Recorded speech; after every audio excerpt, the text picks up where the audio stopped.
Welcome, welcome, my noble artist and talented troupe of theater trolls. This is your host, Dawn Westbrook, and let me say I have missed you. But the good news is, ACT is back. And while many things might have changed since season 1, a lot of things have remained the same. For instance, I'm sitting right here with my glass of wine. And for the next few minutes, I hope you'll join me with a glass of something, because we're going to be talking with some of the best in the business as we focus on the craft of acting, the art of directing, and just embracing the process of this crazy career in the theater and entertainment world. I've got some amazing interviews lined up for you in the coming weeks, and this week is no exception. But first, this season's podcasts are being brought to you by both the Martha Hill Newell Playwrights Fund, whose commitment is to both local and national playwrights and holds the belief that the relevance and vitality of American theater depends on the continual infusion of new works, and Bookcliff Vineyards, whose wines are 100% crafted right here in the beautiful state of Colorado and are always something worth sharing.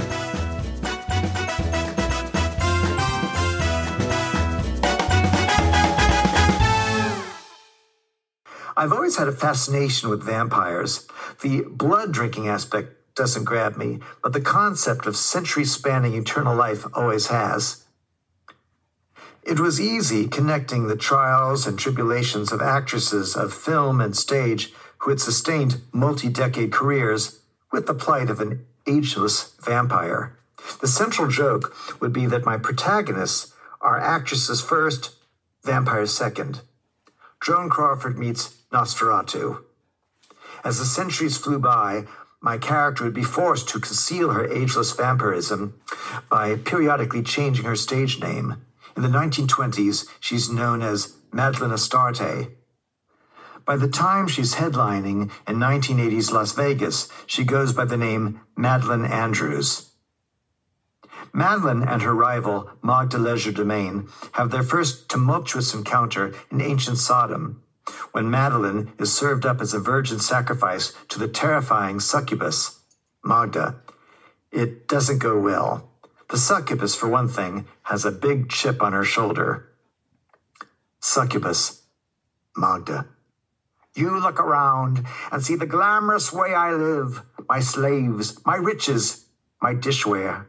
True, I have caskets full of sparkling jewels, but where the fuck can I wear 'em?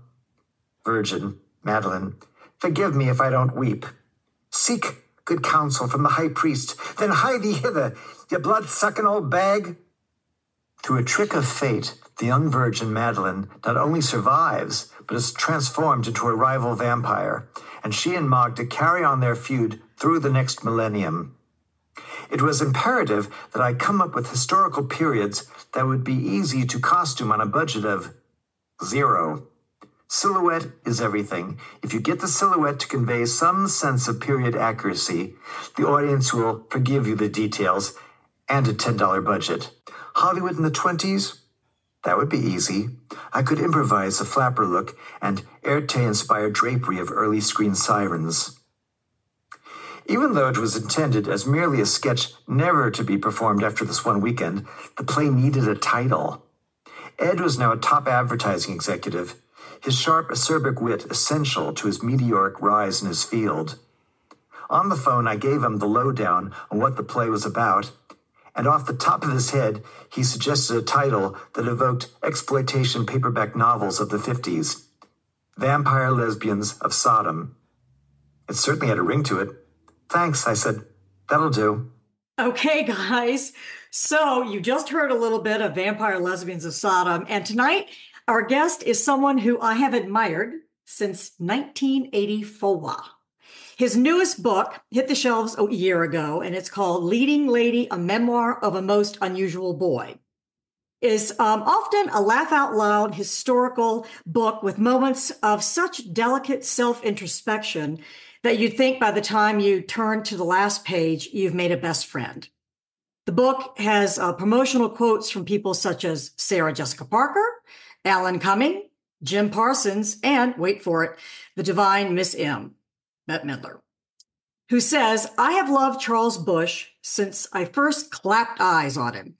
He's an actor, an actress, a writer, a director, a peerless raconteur, a wit, and a sentimental gentleman from my favorite school, the old school.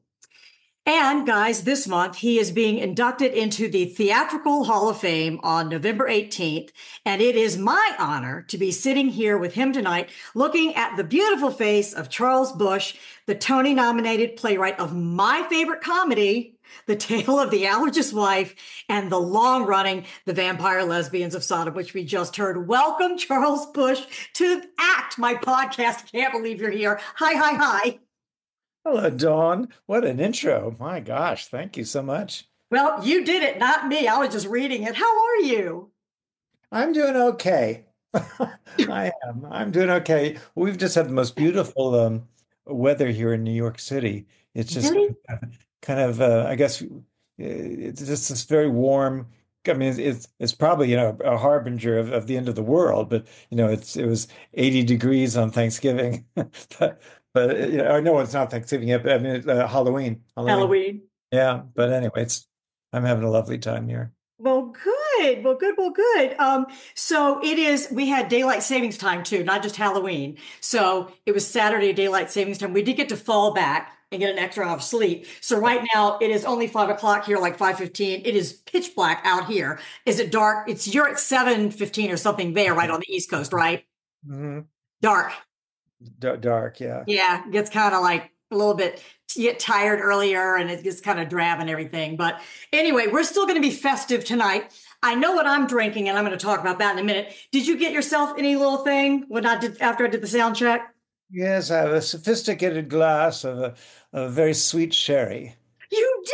Oh my goodness, we're drinking sherry, are we, Mother? Isn't that what they call you? Your friends there call you Mother? Yeah. Mother's drinking a glass of sherry. Mother's turning into a drunkard. Yes. Well, you know what? I told you before we started this thing that Bookcliff has a rosé, and I'm going to have to start calling ACT Drunken Podcast because I've been drinking so much wine during these podcasts that by the end, it's taking me forever to edit these things because I'm bleh. But tonight, I'm not drinking the rosé. I'm drinking their Riesling. Here's their little bottle, Bookcliff's rosé, and I have my little ice cube thing to keep it cold. Isn't that nice? Very, yeah. Very sophisticated. And I'm drinking it in my little Bookcliff wine glass that people can get if they go to their tasting room. But it's actually, I've had this before. I've kind of gone through their entire wine during this season. But I've had it before, and I like it because it's not too dry. It has a lot of kind of a green apple flavor. I like Chardonnay because they're kind of dry and they have a lot of tannin. But anyway, it's well balanced and it's really good with crackers. I don't have any with me because I don't want to chew. But anyway, I'm going to take a sip and then we're going to get started. Hang tight. It's as good as I remember. Yum. Okay, let's get down to business. I got lots of questions. Let's start with this. I told you I had tabs galore. We're going to start with Leading Lady. I know it came out last year, but when you told me you would do the podcast, I went out and bought it. And I told you as well that I loved it so much. I got into like 4 pages and went, Dawn, what are you doing? You can hear him read this. I want to hear Charles Busch read this himself. So I did. I got the audiobook, and then that started our affair. I had you in my car, at my desk, on my sofa, and also in my bed. Oh my God, Dawn, please. Yes. Scandal, darling, scandal. So your mother died when you were 7, right? Yes. Mm-hmm. And you think that was very influential in how it kind of mapped out your life. It was, right? Yes, you've said that in a few. I think so. Well, I've spoken to, over the years, so many people who lost a parent when they were very young. And I do believe it kind of marks us in a certain sense. And, how fortunate you are if like me, you had someone else who picked up the slack, and my father was something of a free spirit and couldn't be really depended on. But my mother had an older sister, my Aunt Lillian, who was always very involved with us from the very beginning. But ultimately, she adopted me when I was a bit later, when I was 14. But she was definitely the most influential person in my life. And I was just extremely lucky that she Yes. was the kind of person who stepped up. Yeah, she definitely. I know you dedicate the book to is it Catherine Kerr? Catherine At the car, yes, Carr, Catherine Carr. I'm sorry, I mispronounced her last name. I was looking for it, but you dedicate it to her. But really, the book, Lillian is there the whole time, and what you say about her and the oldest sister. You're the youngest, right? Out of the three, yeah, I'm the right? young kid. Yeah, Yeah. I mean, really, in some ways, the book is a portrait of my aunt as much as it's a portrait of me. I think. Yeah, it is. It's an autobiography, but it really is kind of like an homage to Aunt Lillian. She was just really the way you paint her and what she did for you, and it was just a really lovely book and a memory, for her. And you could just tell she held your heart, and it was just beautiful about her. I really enjoyed that a lot. And so. You found theater costume design, I believe, at age 12 at a summer camp, correct? I what? Say You that again? found theater costume design at age 12 at a summer camp. You built your costume. Oh well, yeah. Yes. I went to my aunt uh, did very well as far as just taking the raw material of what she had to work with, and I don't think too many kids can say that their parental figure had 100% track record as far as choosing, a summer camp or school or anything like that. And so yeah, so she sent me to a series of rather esoteric summer camps that catered to the child with recherche tastes. And one of them was in North Carolina in Blowing Rock and Camp Catawba. And it was uh, all sort of built on Grecian themes because the owner was a remarkable woman who was a professor of classics at Columbia University. And so it was just not your usual kind of summer camp. It No, was and then you also did a little bit of, did you get on stage that summer as well? yes. So it was all boys, but it was a very small summer camp. I mean, I think there may have been 60 kids. I mean, it was Right. small. And so since she was professor, Dr. Lockman was professor of classics. Each summer she would direct one play, and it was always either a Shakespeare or Moliere or something like that. And it was, very high-minded. And Yes. that one summer. Well, the first summer she did The Tempest, and I was so young, I just was one of the fairies. But then next summer, I was a little bit older, and I played a very glamorous role in Moliere's Le Bourgeois Gentilhomme, and I played Yes. the very glamorous Countess Dorimène. And so I guess I might have been, let's say, it's probably 10 or 11, let's say. Okay, I said you were 12. I'm sorry, you were younger than that. Younger, now I may be 11. Right. Yeah. And so I kind of we created our own costumes. It was That's what I'm talking about, that but, chapter. I had to rummage through. I don't know where just different fabrics that they had. Just Tool, I think you said you found some tool or something. And just yeah, stuff you just improvised kind of. It wasn't yeah. like a theater camp or anything like that. And so yeah, so I saw the Countess Dory at 11 years old as kind of Audrey Hepburn in the second half of My Fair Lady. And Yes. so I somehow created this The costume. path was set. The path was set at that. Yeah. Yes, that's why I bring it up. All of a sudden, I got scared when you said, I went, "Oh my God, am I making this up?" And I had to start looking at the book. I didn't make this up. He said it. He wrote it. I Yeah, swear to God. you made it sound like I was studying costume design or something. I'm sorry. I didn't mean to It make it was, sound like that. No, it was it was just all just improvised. It yeah. wasn't like No, theater camp where you're a we. creative person. No, it was at a summer camp that you found yourself doing design and acting in a play. That's all I meant. Okay. I'm sorry. No, I didn't mean it to sound like that. But you were so creative that that's what happened. Yeah. Yeah. So anyway, let's talk about Charles Ludlam.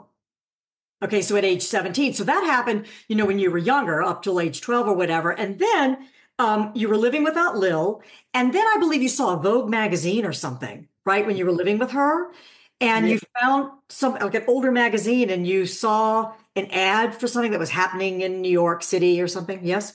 And my aunt used to, read Vogue magazine, and what I loved reading as a kid when I look at her magazines were the stories, and there was a feature people are talking about, and there would be what's currently sort of chic and cool going on in New York, um, and so they were talking about this man, Charles Ludlam, who had his own theater company, the Ridiculous Theatrical Company, and this was pretty early for him. It was before he had his own theater, but there was this very sort of beautiful and yet grotesque photo of him in one of his shows, and the way it described this man who this very original style and this little troupe. Uh, uh, and it said he was doing a play called The Grand Tarot. But because, Vogue magazine, it was many months, by the time the magazine came out, it had been probably 6 months since he did that show. And so wasn't able to see it, but his name stuck in my head until finally, a number of years later, I saw, maybe in the Village Voice, an ad that he was doing a play called Eunuchs of the Forbidden City down in Greenwich Village. And I thought, now I have to see this man. And I took my sister Margaret went with me, and we found our way downtown to this odd neighborhood, and it really, if ever one evening can change a person's life, that certainly did for me, to see this performance and of this outrageously funny but decadent, sort of grotesque, and yet also just beautiful imagery, and he had men playing women's parts, and it seemed that we had very much the same frame of reference. He was a good 10 years older than I was. I was maybe at that time 16, 17, and he was a mature man. But I saw all these references to classic Hollywood films and opera plots and 19th century theater and all the things that I was interested in. And there he was doing this on stage, and that I'd been, raised in New York City, and my aunt had taken me to Broadway shows since I was 8 years old. But this was so different from the musicals and comedies that I was taken to in big Broadway theaters. This was a very intimate little theater, and this just outrageous, bawdy, rather filthy play, but would evoke classical drama at the same time as kind of high art and low art smashed together.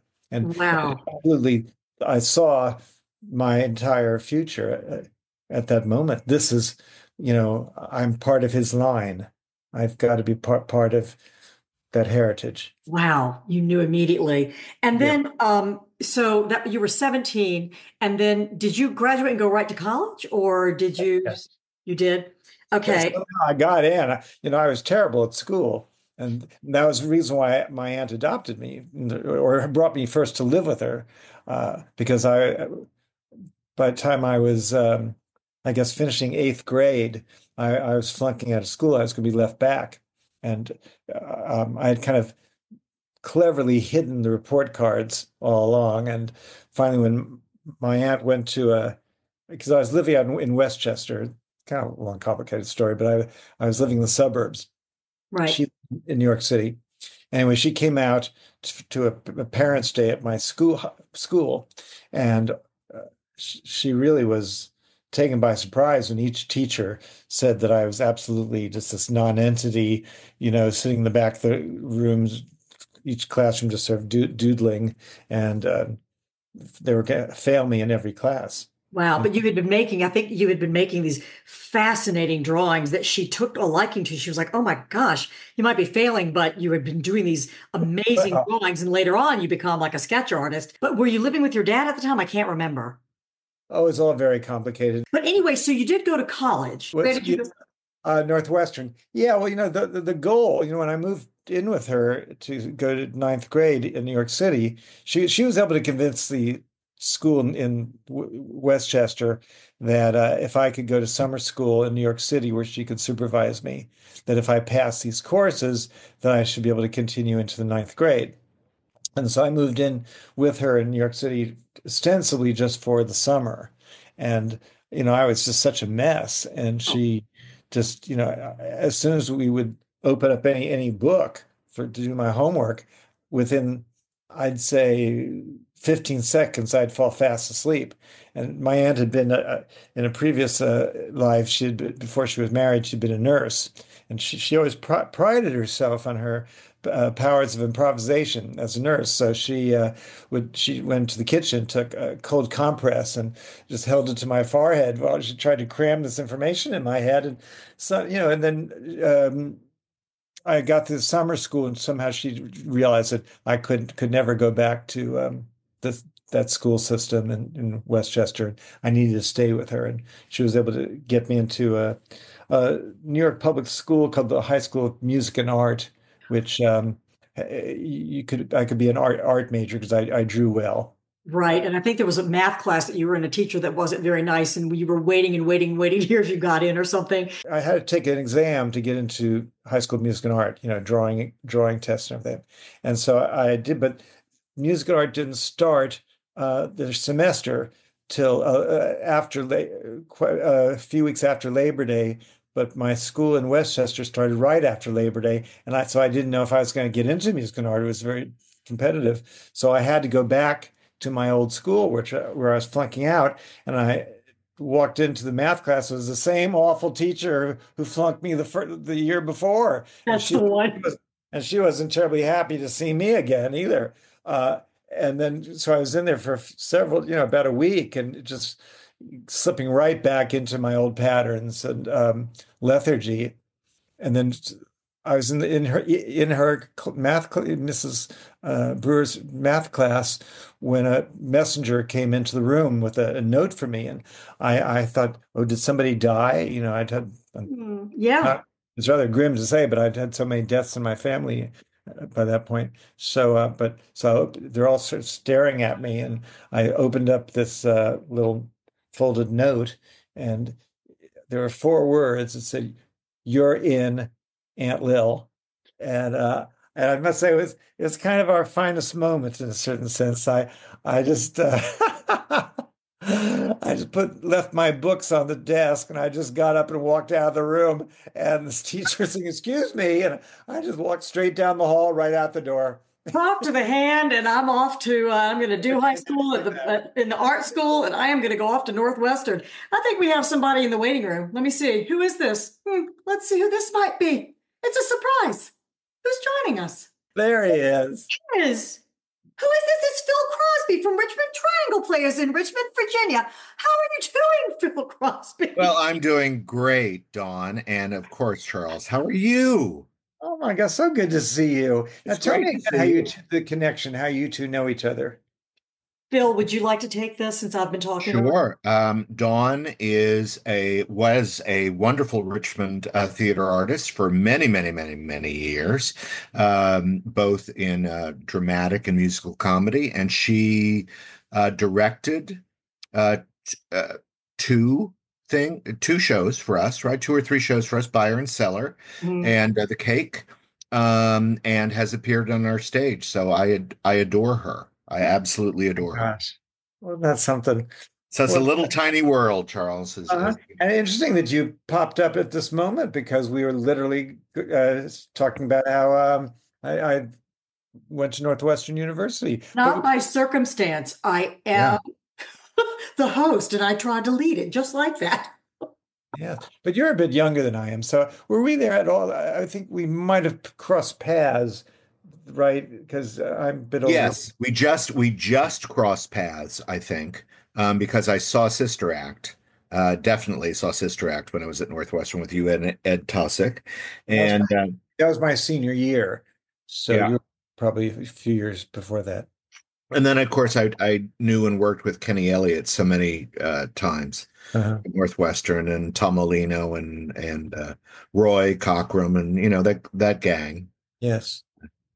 So I should tell Dawn that this one fellow, Roy Cockrum, that Phil mentioned, was a student at Northwestern, and then later he was a member of my theater company. He replaced in Vampire Lesbians, and then he was pursuing a career as an actor, and then he left the business, became a monk, A monk? Wait a minute. I'm sorry. What? A A monk? monk, M-O-N-K, a monk, yeah. And Mhm. he, I guess, left the monastery, and he won the Powerball lottery, $259 million. Mhm. And now he has a wonderful foundation that gives money for theatrical productions. And Yes, he does. isn't that the wildest thing? What a life! That is crazy. Yeah, the Yeah, guy. it's insane. Uh I saw Roy at an anniversary we had right before the pandemic. Went back to Northwestern for an anniversary, and Roy was there. And I mean, he was so adorable. And he was like, "Oh, we're watching your theater, Phil Crosby. We're watching you." Oh yeah. Oh, I hope he watches you good and gives you some money. Yeah. Well, it was very sweet during the pandemic. Of course, as everybody was closing down, I got this call out of the blue, and Roy's foundation exists to fund big productions with lots of actors, so he can give lots of actors work. And that's his joy and his pleasure and his mission, really, I think. Right. But he called and he said, "Well, all the shows we had planned to give money to are all canceled now. And we have all this money, and we thought, well, we could either just sit on it or we could give it to some people who might need it during this terrible time. So I'm calling you to say, could you use some?" Oh my gosh. And we had a lovely conversation, and yes, we did. We got a lovely grant from Roy. Wow. Isn't that wonderful? Of course, Damn. since I heard the way I heard that he won the lottery was somebody emailed me, have you heard about Roy? And I thought, and they said, Google his name. And I thought, oh God, he died. It's a horrible thing. And then I Google it and it says, Roy Cochrane wins, former actor and monk wins lottery. And of course, I'm such a horrible person. I had been buying lottery tickets at that time. Well, that certainly destroyed any hope I could ever get winning. I mean, what the odds that two people connect with vampire lesbians of Sodom are going to win? And he also won the Publishers Clearinghouse. Yes. Are you kidding me? Early in his life. Yeah. Before Yeah. that. The He's the luck. only person I've ever known who actually won that. Oh my God.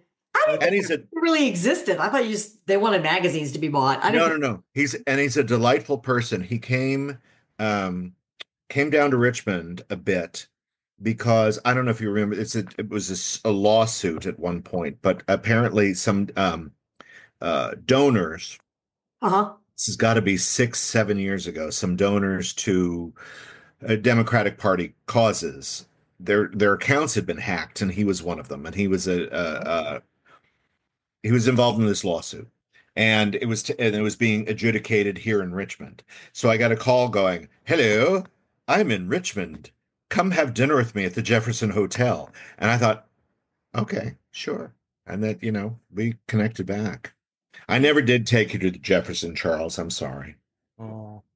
Well, I took Roy to Tokyo because we one of our strange adventures was when we were doing Vampire Lesbians in New York. This very hip young Japanese heiress, I think like her father was the president of Mitsubishi or something like that. She just became hooked on our show, and she would see it over and over and over. And she was just this very, very hip Tokyo heiress, and she was determined that somehow Daddy was going to bring us over. And she, it's one of those things that, yeah, that'll happen. Well, next thing you know, it was all arranged, and so they brought our whole company over to, and we did Wow. Lesbians in Tokyo for about a month, and oh, it was just a wild experience. But I'll just tell one anecdote that when we did this kind of a press performance. It was supposed to be kind of just and.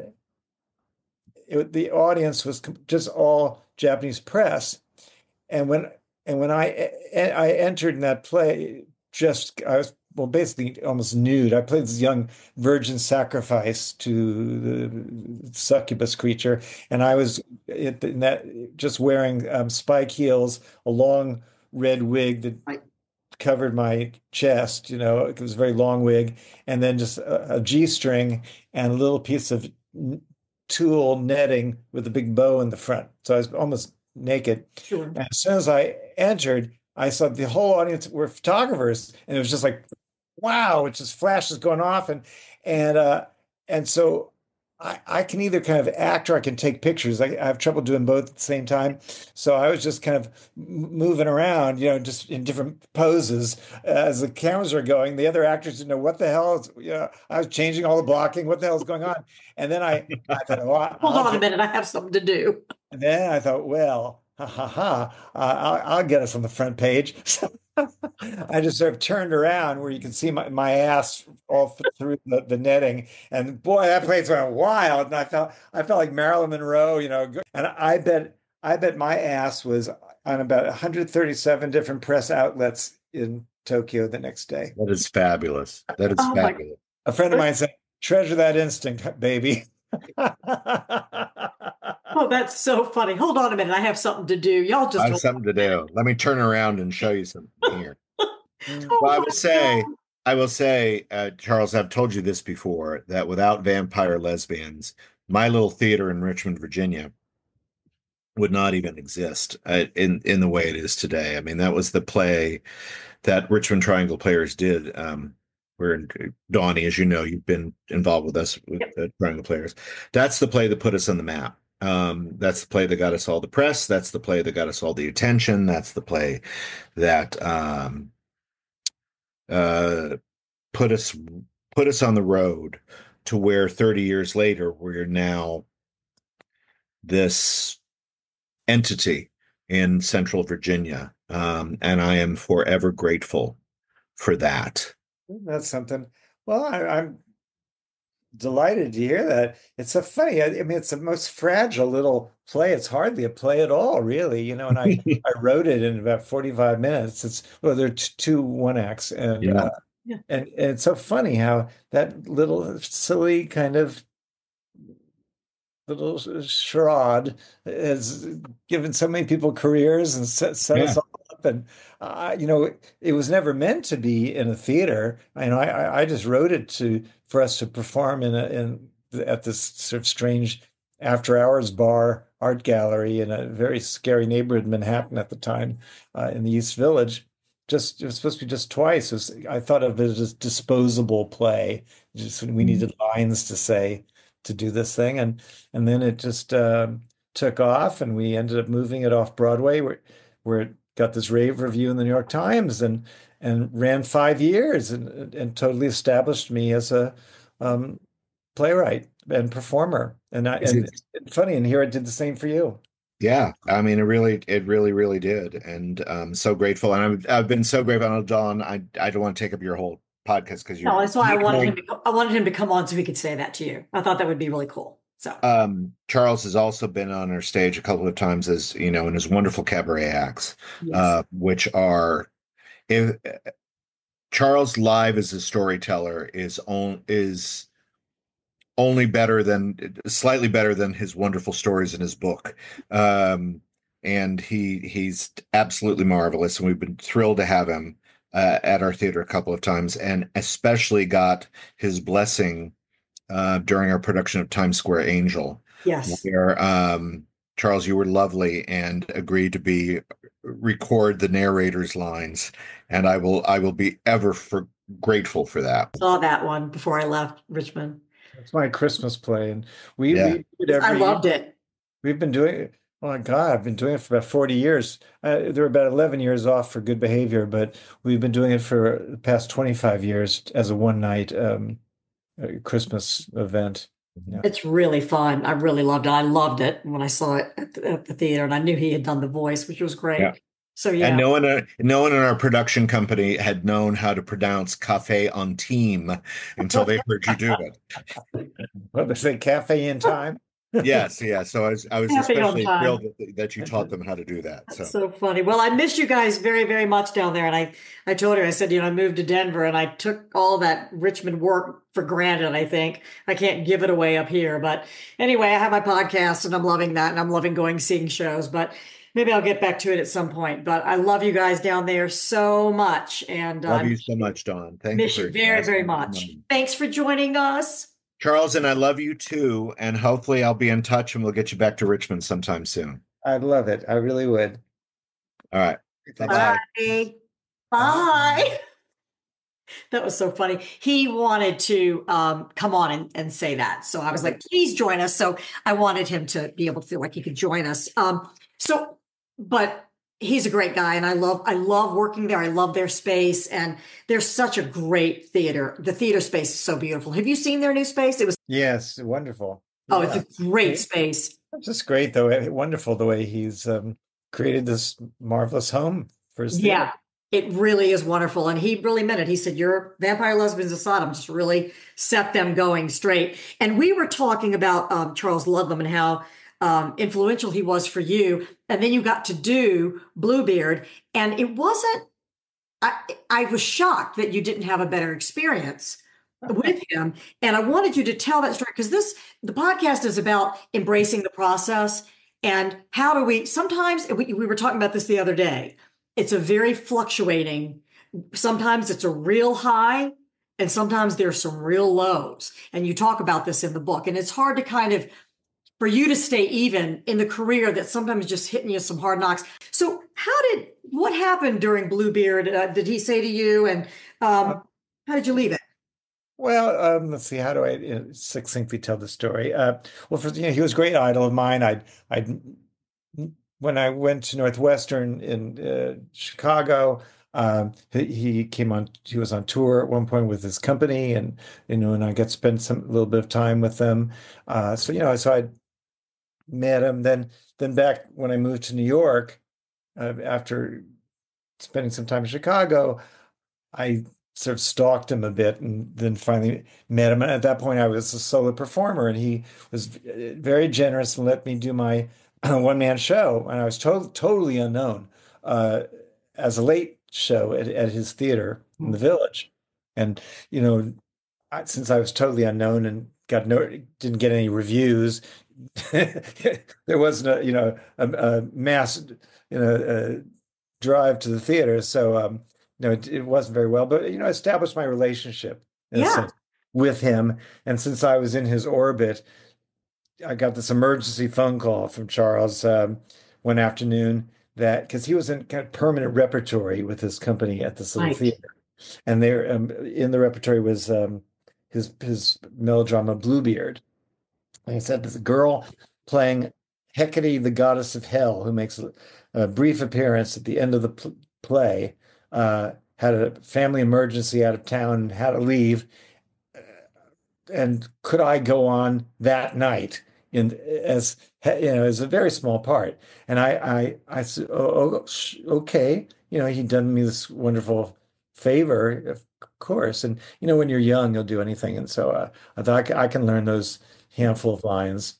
And he said, but I had such nerve, I was terribly young. I remember I'd seen the play and I didn't like her costume. The girl played it was kind of clown-like, and I wanted to be more glamorous. I said, Charles, do you mind if I come up with my own costume for tonight? And he said, yeah, sure, whatever. Just show up at 7:00 and you'll go over the lines with the stage manager and you just wing it. Okay, so I put together this in my drag box that so many young men have. I put this long wig on and big piece of tulle. It's like a headdress, and I had kind of a bustier and a satin skirt, and a lot of jewelry. I looked very, very. I thought I looked kind of glamorous. So I, got to the theater because it's the neighborhood where I live. Actually, no, I was still living with my aunt. Anyway, I got to the theater, went over the brief little scene with the stage manager, and then sat backstage for, the most of the 2 hours of the show. And then finally it's the climax of the play, and I'm in the wings. I'd never worked with Charles, and there's my idol, and he was extraordinarily charismatic, and with these huge, big, penetrating eyes, this blue beard on, and there was dry ice, smoke, and he had this marvelous stage voice, and he's conjuring forth, the spirits of evil, and he conjures forth Hecate, and suddenly I'm on, with this man, never rehearsed, and Oh my I God. choose a voice to use. So I thought, well, maybe I'll put on kind of a foreign purring, sort of a Laudelenia kind of voice. Bluebeard, sort of saying my lines, and the best I could, and came off stage, and it was at the end of the play, and Charles said, and people were all saying, "Oh, you're marvelous, you're so wonderful." And I thought, oh my, gosh, and Charles said, "Oh, you were very good, but you gotta be bigger, gotta be bigger." So, oh, okay. So then I show up the next night, and never rehearsal or anything. Okay, I'll try to be. I wasn't quite sure what he meant by bigger, but I was a little more intense, Bluebeard, and afterwards, people came backstage. Oh, you were fantastic. Oh my God, really? And then Charles said, yeah, but I'm telling you, you got to be bigger. Next night, I still didn't completely understand. I was very young, and so I thought, okay, I'll just be a little more Bluebeard, and then when Be louder. Be louder. I got off stage, suddenly he grabbed me by the shoulder, and can I use dirty words? No, absolutely.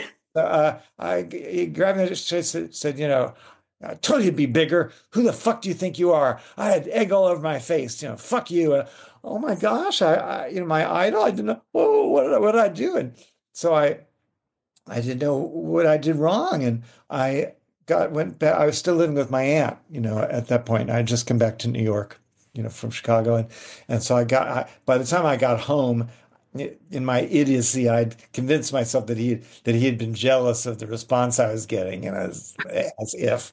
But so I told my aunt all about what had happened, and of course she said, "He gave you a chance to do your show at his theater. You do what he tells you to do." Okay, so I went back the next night, and I. Again, no rehearsal, but I just sort of hammed it up as Bluebeard, and anyway, afterwards he said, "Yeah, that's it. That's the way to do it." And I didn't think I was very good, but and then I guess he thought that this young person was rather full of himself. So he started kind of playing trick. The last few, I was just there a week, and then the girl came back. Right. But at one point he was doing tricks on me because I guess it amused him. And he one night in our big passionate scene, he pulled my bustier down, Mhm. and then as we came off stage, I was just as indignant as a 22-year-old could be, and I said, "I hope you'll refrain from doing that in the future." And he said, "I'll stick my finger up your ass if I feel like it." Well. I'm glad that you took it that way. And I guess I'm just too sensitive. My father's like, "Don't be so sensitive, Dawn. Don't be so sensitive." But Aunt Lil gave you some really good advice. Turned you right around and pushed you back out. The thing was, it wasn't until years later when I became a mature actor that I saw that he was right. Right. He didn't express it to me that what is very true is that an actor can. I've seen this. I've been on the other side of it. I've been Charles Ludlam. Where an actor can do something very bold and original, but doesn't fit the play or the moment. Right. And in this particular play, Charles had very skillfully in writing, direction, and performance had built this melodrama in intensity, and then Sure.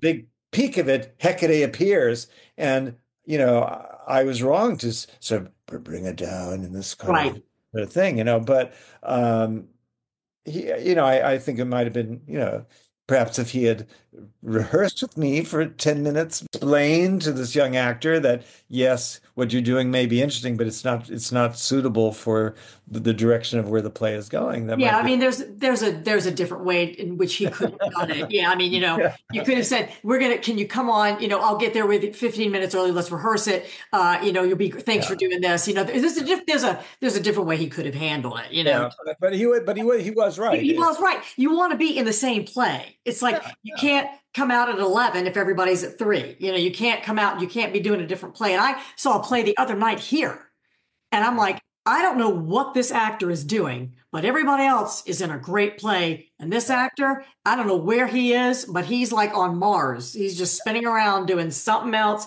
He's not in this comedy. So yeah, it was bizarre, but it was interesting. And I thought, good for you. But that was the chapter that is called Limited Engagement in Hades. Had you ever seen that show before you went on later those evenings? I had seen it a couple times. Yeah. Okay, you had seen it. So, okay, but you had made their costume, and it kind of sounds like he had his own modern day Shakespeare troupe, and then you kind of created your own, with when you did your. Yeah, and it's funny about things like that because it was quite a few years later that we did Vampire Lesbians.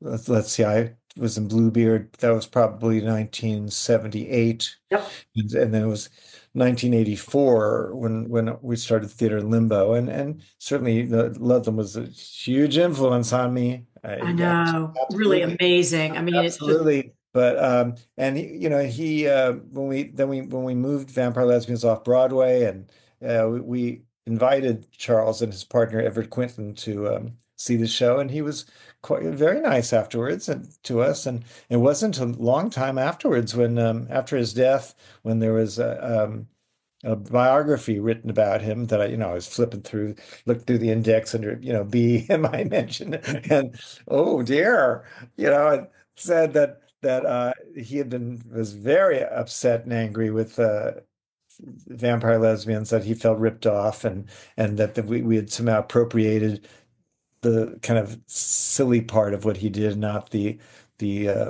most interesting, and that it was a knockoff of what he had started. I can totally understand why, and I totally understand why he would feel that way. Right. Yeah, fascinating. Interesting, but I didn't know. Yeah, I should have known because he was a complex, brilliant, and complex man. He was diagnosed in March and died the same year. I mean, he died like a few months later of what you saw, that gay men's cancer is what you call it later on in the book. I mean, that was a very interesting time in the book. A Theater Limbo. You describe it as I'm going to jump around here. That you said. I mean, your troupe, you lost two people, Bobby and Megan. Is that it? Yeah. Megan. And, I was in 1981, I was in college and I graduated in 1985. So I was going into New York a lot, but it was hitting me in a different way.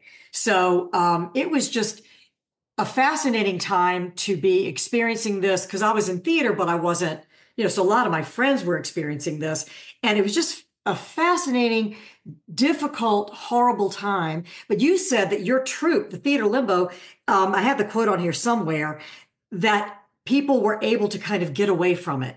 And you were experiencing a great part of your life, a great time in your life at a time that everybody was going through the plague.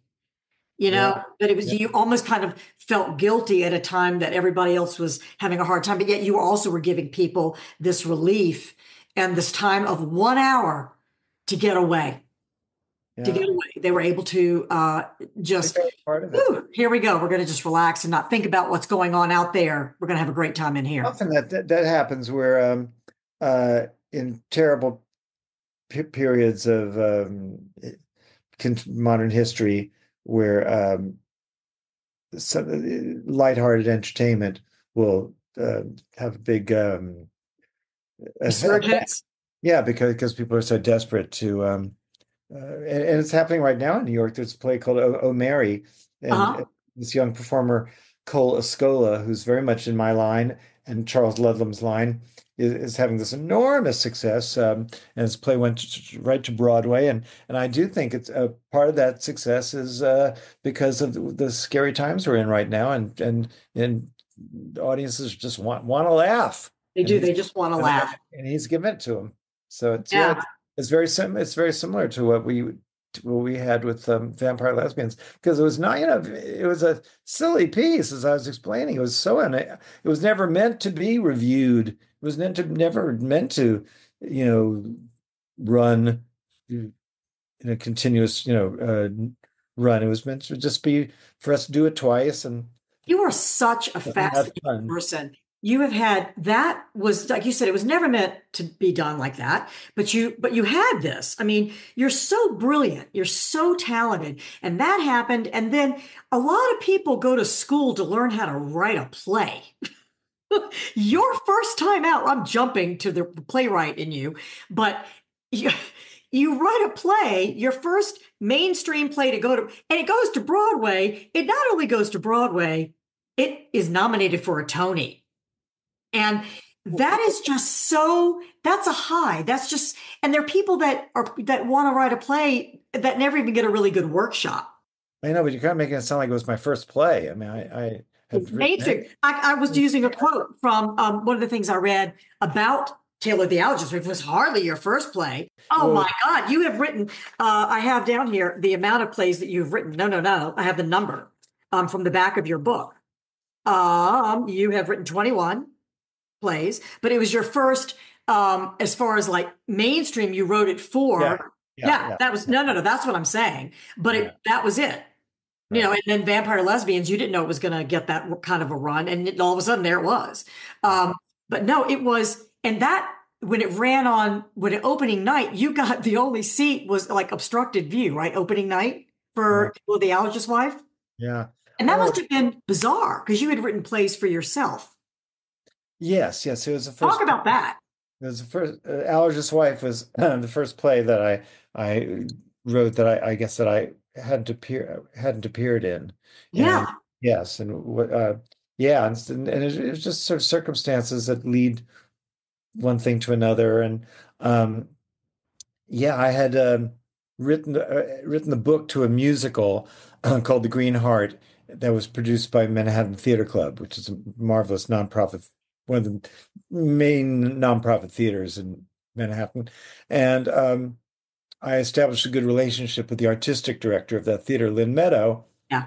And although The Green Heart was not a success, she said that she would like to produce and direct my next play, whatever it is. And I thought, well, they're a very rather conservative,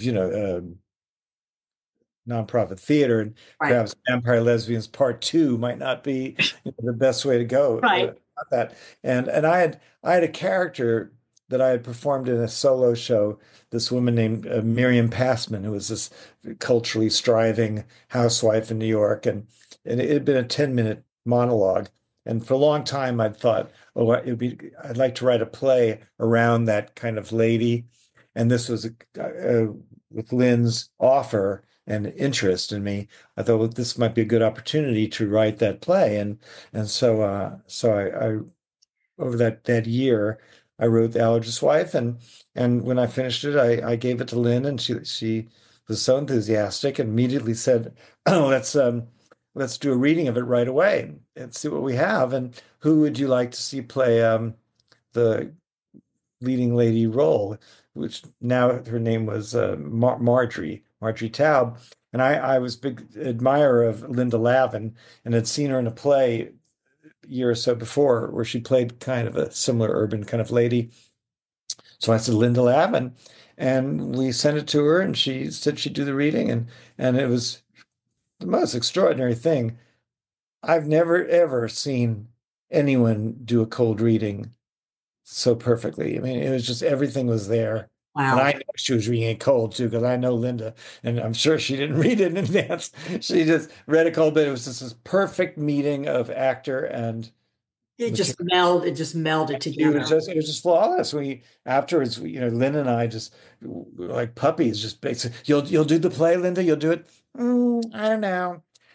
She had just begun a romance with Steve, who later became her husband, and she just didn't want. It was a huge part, and she didn't feel like working that hard. And it's an enormous role. It's an enormous role, and I think, Marjorie is. I mean, when I read your book, a lot of your one-liners and zingers and all of that, like the part in your book about the Passover and the table scene, I was like, oh my God, this is like something out of Allergist's Wife.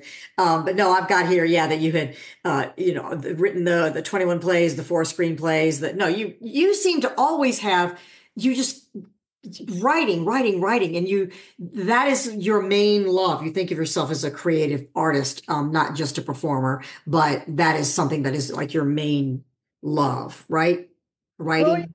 I used to think it was performing, but Mhm. I don't know. As I've gotten older, I think I may actually, in a certain sense, enjoy more the writing process. I'm in the midst right now of trying to write my very first murder mystery novel, and I'm just so enjoy. I just can sit. Unfortunately, it's not very good for one's health. I can sit for 8 hours straight just in front of the computer writing, and yeah, I think I've discovered that and admitted to myself that I really am happiest when I'm in the throes of writing something. It's not a discipline. It's almost an escape. Just Wow. I like get back into the document 3 times a day. Just one more time, look at what I've written that day Sure. and change a word, change it back, cut something, bring it back in. Well, Yeah. you're very good at it, but I can't imagine being at the open night, sitting there watching, when you've written things for yourself the very first time, seeing it and being absolutely out of control, not being able to control any part of your words and Uh, see. But it was brilliant. I mean, it was just so funny. I told you I went and saw it, and with my friend, and we went and got a drink, and we were quoting lines from the play and just laughing again. And then we looked at each other and went, we're going back, right? We're going back. We're not going to go see the other show. We went back to see it again because we loved it. I was fortunate that it was perfectly cast Oh play. yeah.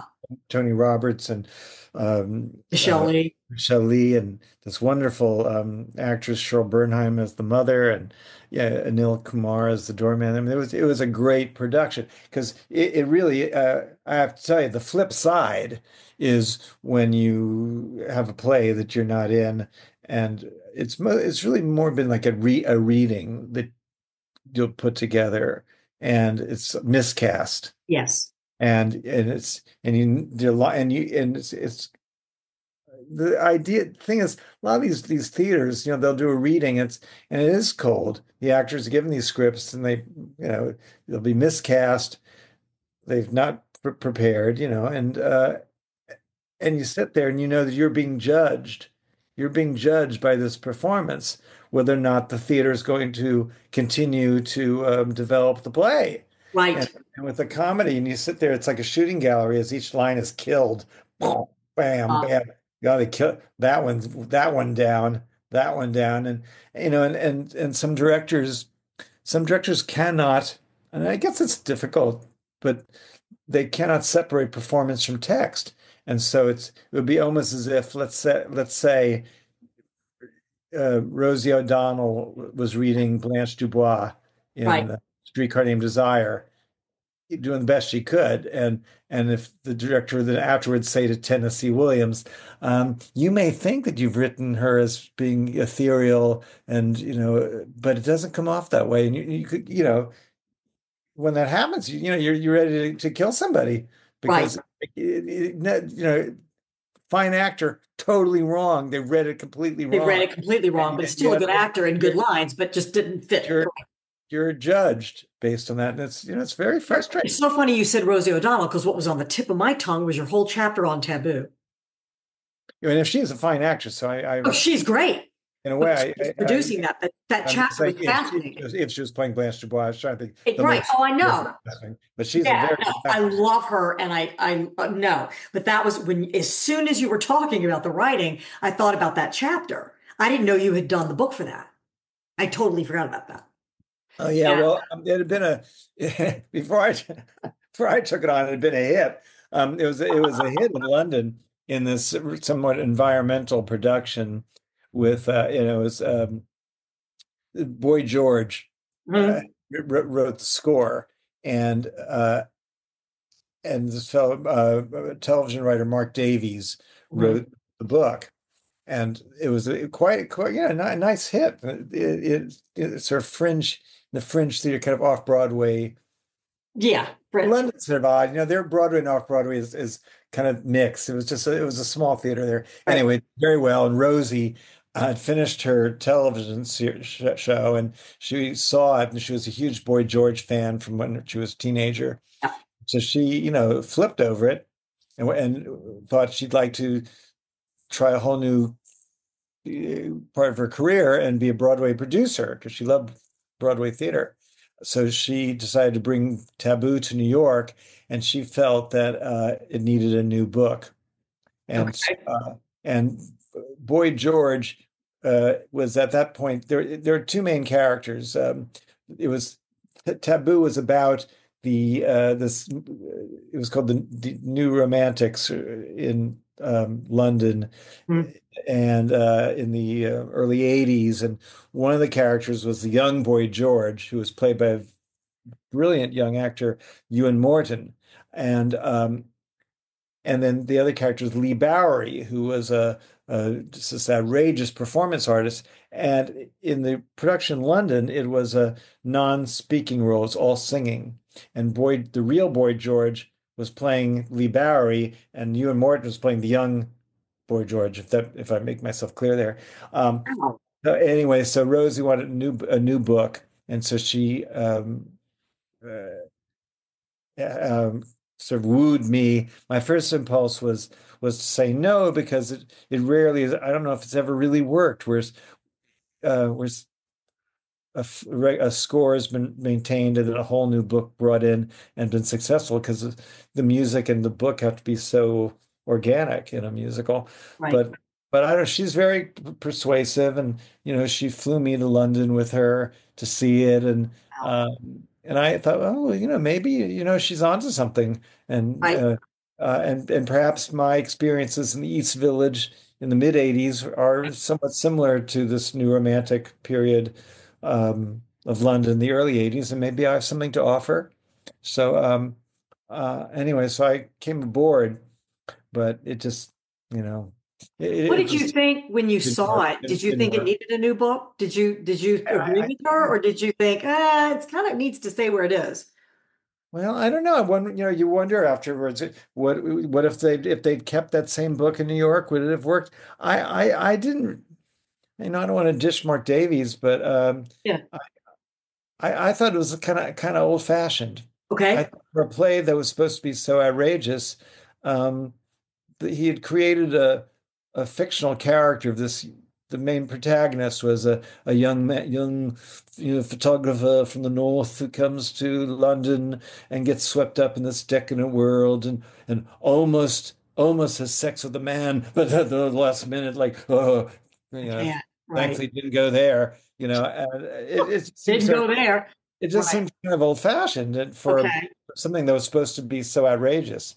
That's Um, fair. and then I did some research. I read Boy George's memoir, and I read a marvelous biography of Lee Bowery, and they were very interesting stories. And I thought, well, maybe if we got a little more to the truth, there could be an interesting plot there. And I don't know, it just didn't work. Right. I'm so yeah, it was So just many that problems. chapter made my hands sweat as it kept going through production week and equities, limited hours during production week and tech. And I was like, oh my God, this is making me so nervous. I had no idea that, all that had gone on and the limit. Oh, really? It seems like you have, very good skills in kind of balancing directors and producers and actors, and you kind of bring in a nice energy. That's what I got from it. You weren't doing that in the book. You weren't saying that in the book, but that's what I got. I thought, oh God, I know these days. I know these arguments. I know this kind of thing. And when you sat with the young man out at the bar, it But there was are many, there's a collection of big personalities, and everybody wanted what was best, and yet, there are different points of view, and it's not enough time. Something like that. Usually, a Broadway musical is developed over the course of a year or more, and workshops and all that. And Rosie was very impulsive, and she wanted it done right away, and how much time? How much time did you have? I don't remember. well, we we did one little workshop, which was just about 2 weeks before we started rehearsals for the real thing, Oh my and then God. we had just previews in New York. It was never, this version, which was really an entirely Right. new show. Yeah, Wow. we were just, and it's so often, we're with the guy theater gossip columns and the online chat rooms, and they're all reporting, That you know, it's right away. while you're working on it, and it's very disturbing. And you start reading in the paper that you've ruined the show, Oh my God. when that, you're still working on it. So I don't, it's such weird. I thought it was kind of, not very good by the time we threw it all together, and the critics sure didn't like it. But the people who did love it shocked me. Stephen Sondheim. I know. That's what you said. I knew him a bit, and I rarely, after the show opened, found the whole thing was so unpleasant. I rarely stopped by, but one night I kind of thought I was in the neighborhood. Okay, let's see what it's like, and happened to be Sondheim was there, and afterwards, I ran into him, and he said, "Oh, I really enjoyed it," and because I was weeping. I said, "What, for the state of the American musical theater?" And no, he goes, "I really liked it," and because it was music that I wouldn't ordinarily respond to, but I really did, and I was moved, and I thought, "Wow!" And then, oh, who else? Tony Kushner. I mean, Yes. he loved it, and Susan Stroman. I was really surprised that it really, because it is hard. I think it happens to a lot of people when your opinion of the finished product is so colored by your experience. If you've been happy making it or doing it, or if you've been miserable. And I really thought, honestly, I thought I was going to have a stroke while we were doing it. The stress was so intense. I thought. Oh my God. And what year was that? I can't remember. What year was that about? Oh gosh, I get it all mixed up. 2002, maybe? Yeah. Like that, maybe. And you you were up for a Tony in 2000. Let's talk real quick. No wonder you thought you were going to have a stroke. I'm married to a doctor. I got to the part in the book. I cannot believe that you suffered from a horrible heart issue. Like a torn aorta. And you lived, most people don't live an hour after having that. You lived 3 months, and in that time, you had taken a trip to the Caribbean, correct? Yep. Had gone to the Tonys, and you'd also done Broadway Bears, and had worn like a 50-pound headdress. All in that time, not feeling well, some stomach issues, real bad pain in your back and your chest, and all of that. And then all of a sudden, after 3, you went to a chiropractor, right? You want to tell that story?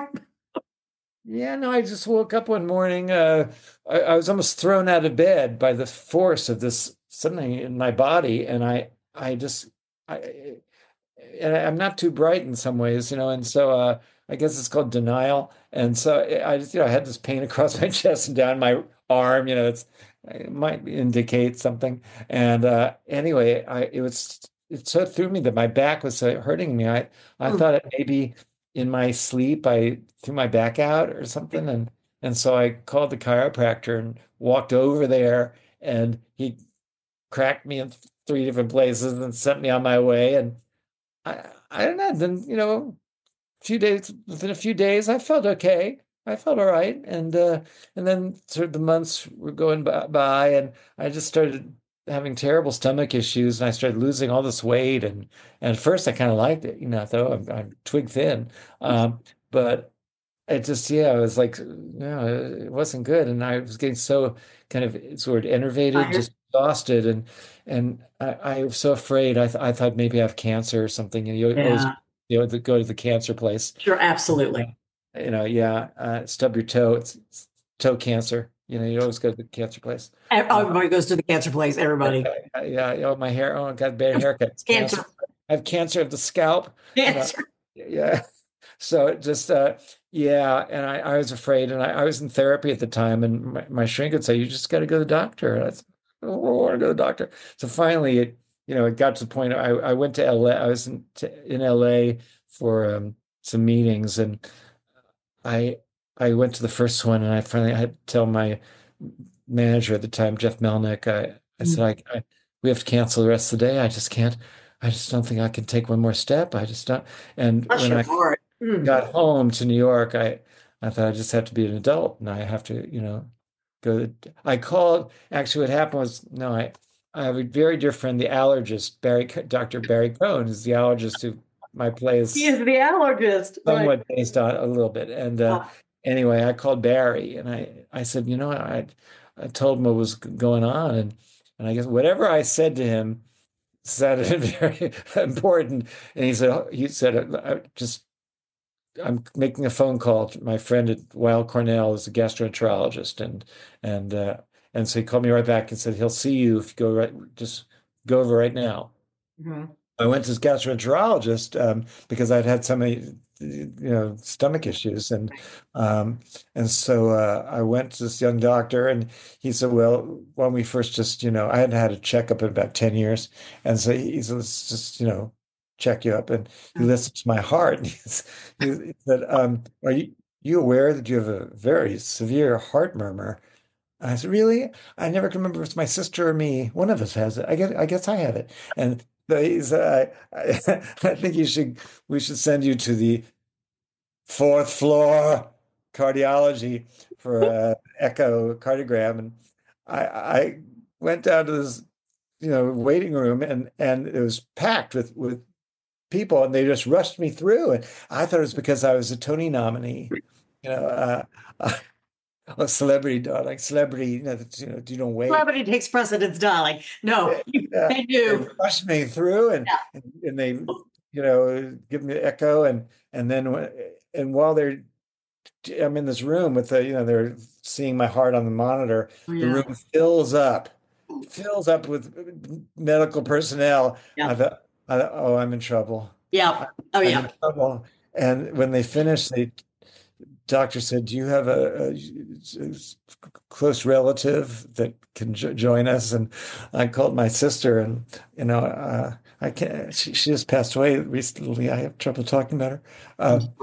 She anyway. I didn't want to scare her. We're so bonded. Right. We're like This is Margaret. Margaret. We're like twins, but not just You like talk about her in the book a lot. years Yeah. difference, but we were like the same age. And Yeah. and anyway, I didn't want to scare her, so I tried to be very. I said, "Oh, the cookiest thing happened." And immediately, she thought, "Oh, he's near death," and so she came over, met me at the hospital, and we had these two little waifs, and these doctors came in, and one of them was the surgeon in his scrubs, and they asked, I said, "Do you have anyone in your family who had a heart issue?" I said, "Well, our mother died when, she was 41." And they were kind of looking at each other like, we really got a kook here. And they said, "Did you experience some terrible pain recently?" And no. "Oh, wait a minute, 3 months ago." And so they explained to me that I'd had this aortic aneurysm, and that it usually kills people within the hour, and that by some strange miracle I had endured. And the doctor I think they were worried that I'd want a second opinion or want to go home, and they said, "You have to check in right this minute. You can't go home. You have to open heart surgery within 48 hours." And Unbelievable. I didn't know how to respond, and the surgeon said, "Mr. Busch, what you have usually kills people within the hour. You were lucky once. You won't be lucky again." Right. That's exactly right. And we are very thankful that that was the year 2000. So we are very glad that they were able to fix that. And for some, I'm not kidding, we lost John Ritter and Bill Paxton from the same thing. And yours was actually a little bit worse. Jonathan Larson, who wrote Rent. Jonathan Larson, who wrote Rent, and he was younger than you were at the time. So it's not something that people get. It's called the Widowmaker for a reason. It's very severe, and obviously it's a genetic. Your mother had passed away at 41. Maybe we never really knew what we just sort of knew that she just suddenly dropped dead. It was it could have been an AFib thing with her heart or something. Yeah, there are only 3 things that really kill you that quickly. My husband's a doctor, but anyway, we won't get into all that. But I will tell you that I'm very glad that they were able to fix it. My husband said it's a miracle. My husband's an anesthesiologist. I have my master's of science in healthcare interpreting. I got it very late. So I'm in a lot of medical settings when I'm not on stage. And it is fascinating that you lived that. And I am so glad that you did. I do have a question about why did you call Carl, was it Carl Andrus? Who was it that you called and said, "Get me chapstick"? Well, that's for 20 days of chapstick. Yeah. So Carl Andrus, I met him first. He was my young man, came to New York. He was my dresser on a show called Swing Time Canteen. And then he became just my close confidant, and even though he's quite, much younger than Like the me, director now, though, he's got quite he the. became a director, and he's directed almost all my plays for the past 25 years. And he's now the artistic director of a theater in Connecticut, the Sharon Playhouse. And yeah, so he's in some ways my son in many ways. Oh. And so yeah, so he was at the hospital. No, I called him when I was checking. I had to check in immediately. I couldn't go home, and I called Carl. I said, "Listen," I said, "You gotta uh, I need I need my this book I'm reading, and my give him a whole list of things, and I need 10 chapsticks. No, if you're 10 plain." I said, "I can't because I'm so addicted." I said, "I this is no time for me to go cold turkey." So he. That made me laugh. So it came out of nowhere, and I went 10 plate, no less 10. I And it need can't 10. be cherry. You went, I use it so much. I haven't licked my lips since not, I don't know, 1968. You know. I was like, I'm going to ask him that. If I don't ask him anything else, I'm going to tell him I love Taylor the Allergist's Wife, and I'm going to ask him about chapstick. That made me laugh so hard. But you got it in your back pocket. Oh, look, I'll do it with you. Here we go. Both doing our. And can I do it with one hand. You can? Okay, let me see if I can do it with one hand. We're both. Are you keeping the cap in your hand? Yeah. I don't know if I can do. Oh God, I can't do it with one hand. I'm trying to put the cap on. Wait. Okay. Oh God. Oh look, I did it. Yeah, it's repetitive action, honey. I've been doing It is this. repetitive. You are really good. I'm not that good. I'll practice it and see if I can get as good. I'm going to say Charles Busch can do this. I'm going to learn how to do it. One-handed, take the cap off, put the cap back on. Well, that made me laugh really hard. But anyway, so those are the plays we talked about that where you have written amazing plays. You seem to be an extremely prolific writer. And I want to do a couple of rapid fire questions if you have time to do it, because I think it would be really fun. You could just answer in one word and then we'll just wrap up. Is that okay? Can we do that? Shoot. You ready? Yep. Okay. These are acting questions. I ask them from the acting standpoint. You ready? I'm going to take a sip of my wine, my Bookcliff wine. If you want to spear sherry, feel free. Okay. Are you ready, Charles Busch? I am ready. Okay, here we go. Fire away. Favorite TV show as a child? Bewitched. Did you ever pretend you were bewitched? Did you play it at home? No. Okay. Favorite movie as a child? Marie Antoinette with Norma Shearer, 1938. What was the funniest thing written about you on a report card? We talked about report cards earlier. Oh, God, they were always asleep throughout the whole class. Is an acting degree important? For some people, not everybody, but for some people. Okay. Do you get nervous before a show? Horrible anxiety. Really? Okay. No, I did. Did you ever have a childhood crush on an actor? A famous actor? Well, could be TV, could be whatever. Terrence Stamp.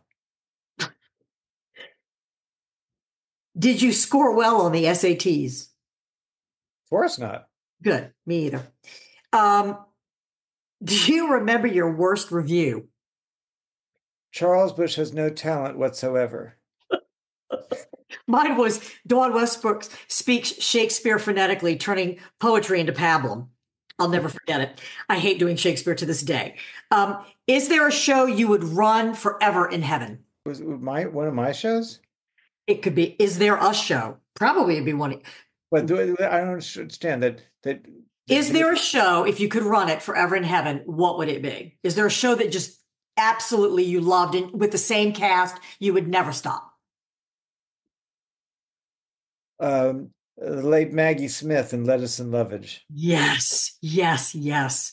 If there is a heaven, who do you want to see first? My sister, Margaret. Oh. If there's a hell, who do you hope is there right now cleaning the toilets?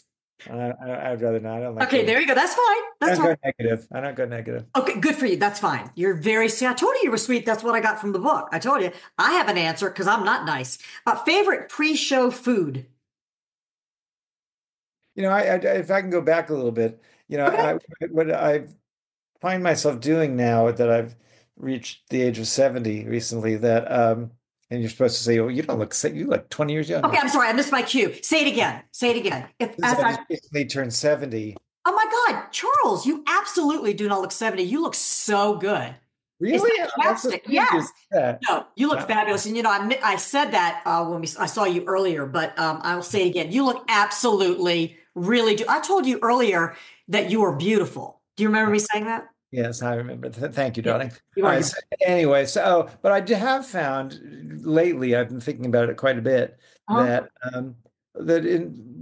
I've been going over just all the various arguments and things I've had over the years with people. I haven't had like generally like really terrible feuds, a couple of times in a full life, and each one of them lately, I've been thinking, oh, gee, here I thought I was 100% in the right, and maybe I was only 75% of the right. And maybe the other person did have a point of view wrong, but they had a point of view, you know. Yeah, they're a point of view. But mostly I was right. No, no, I get it. The older you get, the more it seems kind of petty.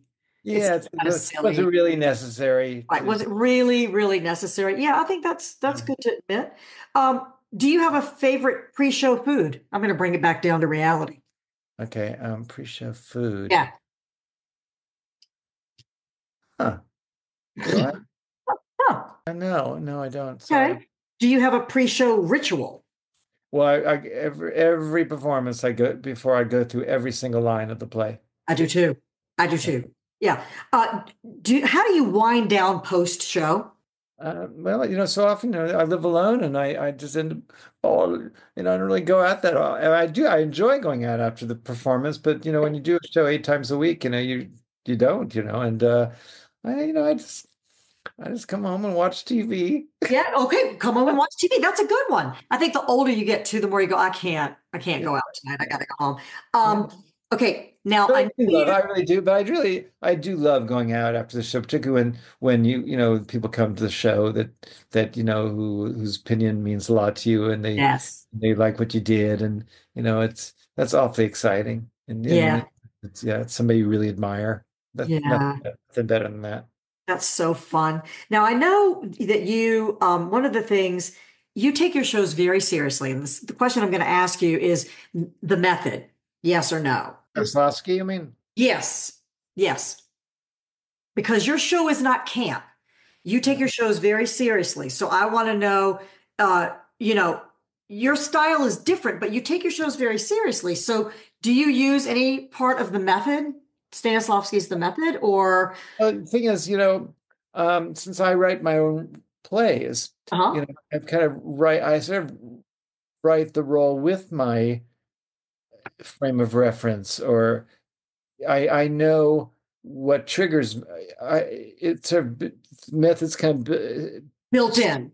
sense memory and stuff like that is sort of built in. I know what triggers me, Right. and so when I'm writing the role, I know this kind of moment is going to be something that triggers my emotions. Right, exactly. Where's the character been? Where are they going? Whereas, What am I doing when I come on? Yeah.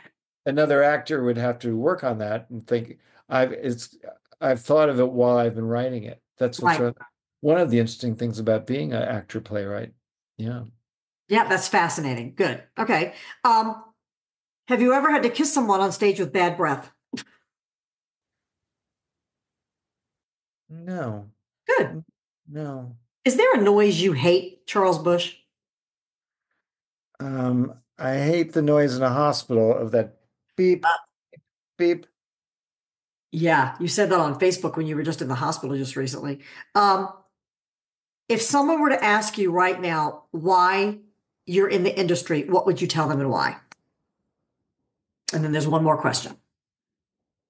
I think ultimately I'm a storyteller, and Oh, I just in every form, whether it's telling an anecdote to you or to a friend in my apartment, or writing a story for Facebook, or writing a play, doing yeah. cabaret act. It's all storytelling. Yeah, You've seen your life as a story, and you tell it. I get into I honestly think I live my life for the narrative. I get into experience. People sometimes like on Facebook will say like, "Oh, your life seems so interesting." Well, I think I often get into the experience knowing that I'm going to turn it into an anecdote. So Yes. I like went. I was invited the summer to teach a writing workshop in Assisi, Italy, and I think I really went thinking, "Oh, this is going to make a great story to tell afterwards." And we had plenty of stories. Yeah. Or I think I got into taboo because when, my instinct was to say no. I don't think this is a good idea. But then, Rosie O'Donnell said, well, listen, she could tell that she was kind of losing me. And she said, well, why don't we'll fly on the Concorde to London and you'll see the show in London. And I thought, well, I gotta do this just so I can tell people. Like I went to London with Rosie O'Donnell, Right. and we flew in the Concorde, and I get this is going to be a great story. You got to do it. Little did I know that it would turn into a whole year's work. Yeah. Oh my God. And then no Concord, but you still got to got to go to London with Yeah, it Rosie. turned out not the Concorde, but yeah, but she You got to go. You just jumped in the pool and went because you do. Yes, and she's very generous, and we stayed at a wonderful hotel, and yeah. You seem to see life as a comedy, which is good too. You seem to find the funny part, which is good. A lot of people can't do that. And so, other than this podcast, what's been the highlight of your career? Nothing, darling. Meeting you. That's really been, a highlight. Vampire Lesbians of Sodom, The Outer's Wife, and Dawn. Okay, fabulous. We can stop now. All right. We are almost done. Rapid fire is done. We are wrapping it up. You are so wonderful to do this. When I was talking about the writing, there was the quote in your book that you said, your great love has really been your creative life, not to be confused with your professional life. Acting, performing, but mostly writing. At times, it's been a cruel love with the exposure of the limitations of my talent, which has left me feeling frustrated and even at times, with the risk of sounding melodramatic, betrayed. Fortunately, my great love has always managed to return in some fashion and hopefully will be with me to the end. I have often felt betrayed. I know what you mean as an artist. I'm feeling it right now, actually. I know. I think if you're an artist, I think any artist reading that would know. And that sentence made me cry. Also, the end of your book made me cry. Did you really feel that way when you were in that room at that college? Did you really feel the spirits when you were staying in that room? Well, I don't know if necessarily, but sometimes when I've thought about places that are supposed to be haunted, I think,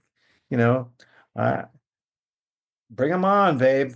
Bring them on. Sometimes I think I know more people on the other side than I do here, and yeah, no, I'll pit my ghosts against anybody else's ghosts. The book was bookended beautifully when you said your mother passed away when you were young, and that you've been always looking for a maternal lap, to put your head in, and then at the end, you did it. I'm drawn to certain, very intelligent maternal women, and I, if they give me any kind of affection or encouragement, yes, mistress, what is your bidding? I did that. My mother died when I was 20. So she had ovarian cancer. So she died. I was young. I wasn't as young as you. I kind of know what you're feeling. Whenever I was with friends who had a mother that was still living, I always just wanted them to hug me.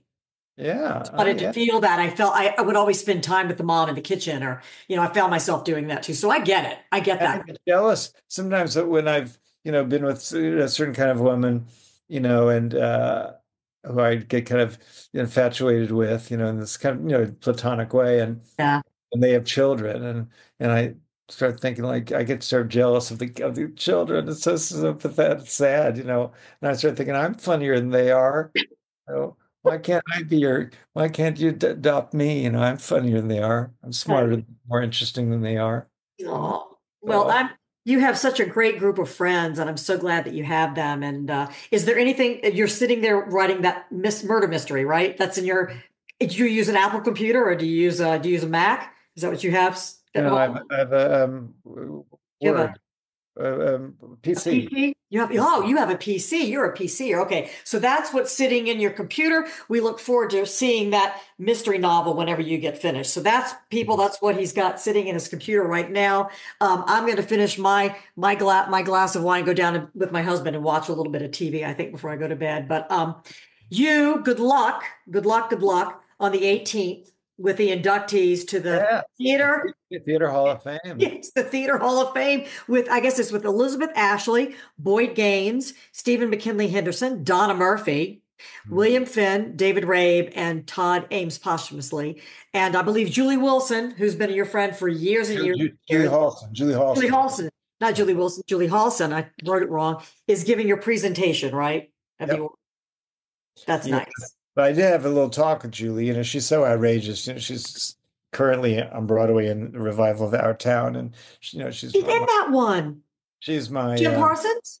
Yeah, she's in that. Julie's in that. She's playing Mrs. Soames, and she's been my stage buddy with Vampire Lesbians, Lady in Question. So many we've done. I think I've written about 13 roles for her over the years, and she's outrageous, and I love her so. But the other night, so she's has to make a little 5-minute presentation speech, and so she said, Charles, she says, I'm working on my speech. She has this Long Island accent that's her trademark, and Charles, and she said, so, I'm going to talk all about my career and how you influenced me. And I said, well, no, I said, it's about me. I said, no, what you have to do is you have to talk for 5 minutes about why I am deserving of this honor, but through your lens of our relationship. So, that's so funny. Charles, I can see it. I watched the 6 reel the other day too. I watched it again. I watched all the movies again because I thought they were so fun and funny. And thank you just so much for the laughs and everything. And I usually always ask, if you weren't doing this career, what would you think you would end up? But I think we all know what you would have ended up doing, which is what you ended up doing. Yeah. Yeah. There was a moment during my struggles where I thought, could I, get into casting or something? But it never really was that realistic a notion. I just always knew it would work out somehow, that I'd earn my living. I did love the one thing that you said. When all those years where you had really successful weekends and you'd be, like in California or something, working and doing your shows, and you thought, I'm really doing well. I feel like a celebrity. And then you'd come back on a Monday, you'd be working as a temp. Yeah, that was very hard. It's hard to do. It's so difficult though when you're struggling and you have the stream and you want it so bad, and just everybody's, all the gatekeepers got the door smashed on you, and then if you get a little bit of encouragement, that's all very good, but then you're kicked in the ass the next day. Very, very hard. I can't say I really enjoyed those years, even though there were a lot of fun times. But but that chapter ended with, you said, so who was I? Was I an entertainer or was I a temp? A temporary entertainer, or horror of horrors, an entertaining temp? And I thought, oh my God, I know that person, and I would love to have worked as a temp in that office. I know that person. So I can't thank you enough. You are brilliant. You are funny. You've given everybody so many laughs, and you're just a wonderful person. And I'm glad that you're doing well, and we look forward to the mystery novel. Thank you, Dawn. What a real pleasure it's been. And I hope this is just the beginning of us knowing each other. I do too. Thank you so much. Okay. We'll see you soon. Well, I think that about does it for this week's podcast. I can't thank you enough for listening. Remember, you can always find this episode and others on Facebook under ACT and any of the other podcast platforms. Or visit my website at dawnwestbrook.com, where you'll find the links from previous seasons and episodes. If you enjoyed this episode, please share it with your friends and other entertainment enthusiasts. If you have questions or suggestions, I'm as close as an email. I welcome your ideas. And remember, follow ACT on Instagram and X, formerly known as Twitter, under ActingPod. But for now, as W.C. Fields once said, a man's got to believe in something. So, my noble artist and my happy troop of theater trolls, I do believe I shall have another drink. May the footlights burn bright and your interactions, both on stage and off, be rewarding. Thanks for joining me. I'm Dawn Westbrook, your host, and this is ACT. This season's podcasts are being brought to you by the Martha Hill Newell Playwrights Fund and Bookcliff Vineyards, where their wines are always something worth sharing.